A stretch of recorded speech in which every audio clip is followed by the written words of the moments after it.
Who are the locks in the Big 12 to make March Madness? I'm going to start with the most surprising one. Not the most obvious, but the most surprising.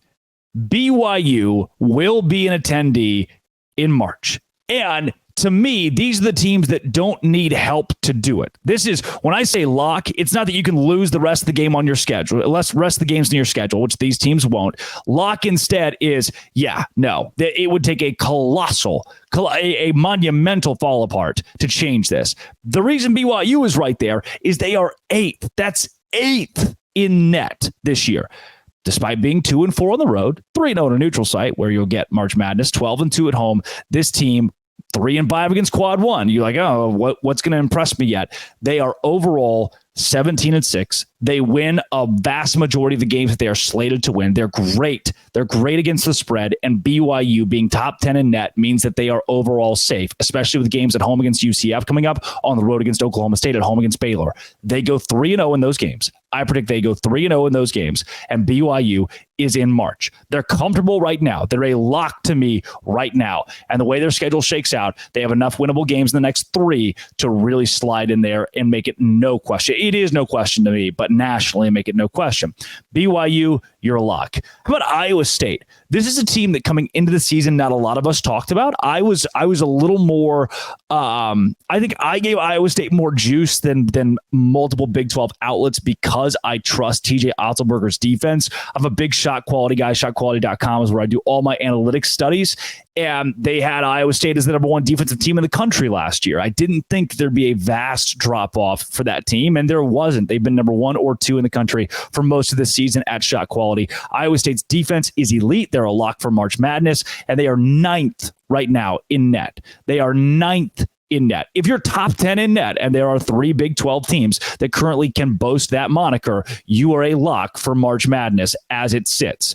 Iowa State, tough to say that they're a surprise being here, but out of the teams that I have locked into March Madness, they are the second most surprising for how comfortable they are as of today. For Iowa State as well, looking at their schedule moving forward, the Big 12 is never easy. That TCU win at home was one that they needed. Going on the road against Cincinnati is not easy.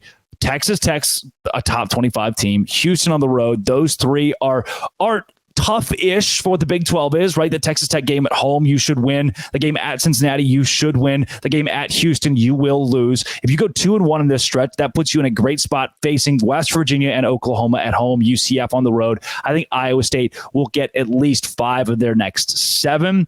And again, one of the reasons I think they're a lock, schedule coming up, top 10 in net. How about, and look, this one's not surprising. These next 3 aren't surprising.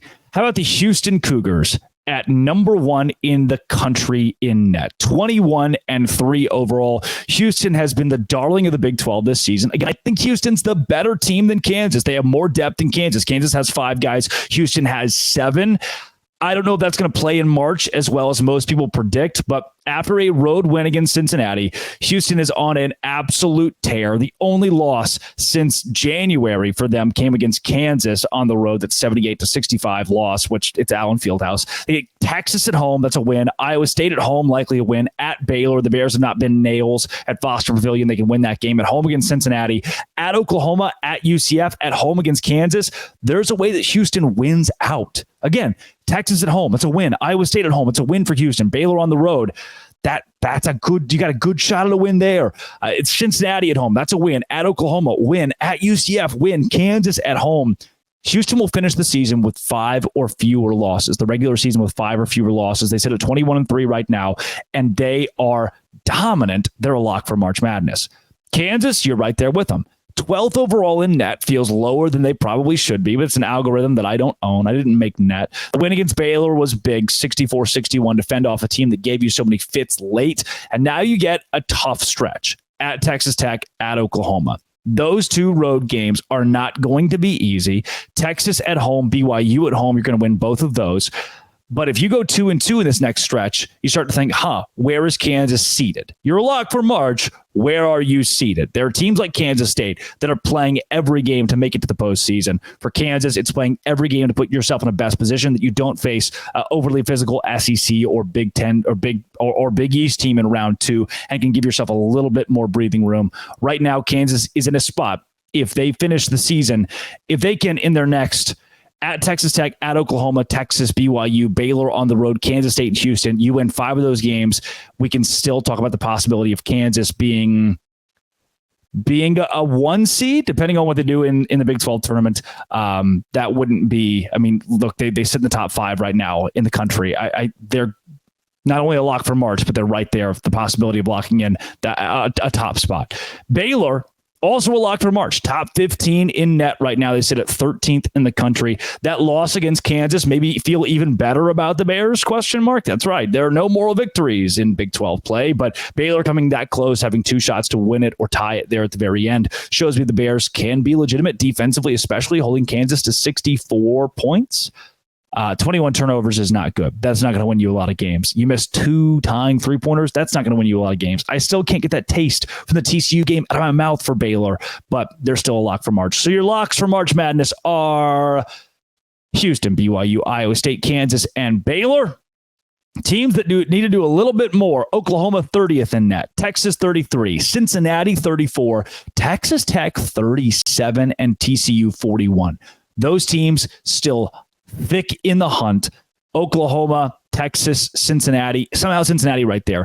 You can breathe just a little bit. You can afford a couple more losses. Texas Tech, TCU, despite even Texas Tech being in the top 25, you need a little more juice, a little more oomph. UCF sits at 66 in the net. Kansas State at 76. I don't know why Kansas State's so low. I feel like they should be so much higher than 76th, but their odds of making March without a few key wins here late are not very good. So they're your locks. They're your teams in the middle, and everybody else you're kind of outside looking in right here, especially in Oklahoma State or a West Virginia. This is Locked On. Oh, Gary Patterson's back in the Big 12 with old rival Baylor. Locked On Big 12, part of the Locked On Podcast Network, your team every day. Hey, the Super Bowl was last night, thanks to FanDuel. FanDuel is where I go to make money, and it's where I made money last night betting on Super Bowl props. The betting is not over. You can still get $150 in bonus bets with any winning $5 bet that you place right now. Go in and say that Kansas is going to win the basketball game tonight. Put $5 on it. If you do that, you can win $150 in free play. Bet on all your favorite NBA players and teams with quick bets, live same game parlays, exclusive props, and more. Visit FanDuel.com/lockedon and shoot your shot. FanDuel is great. It's like my passive income. It is great. Easy. There's an app. Beaut. FanDuel, official sports betting partner of the NBA.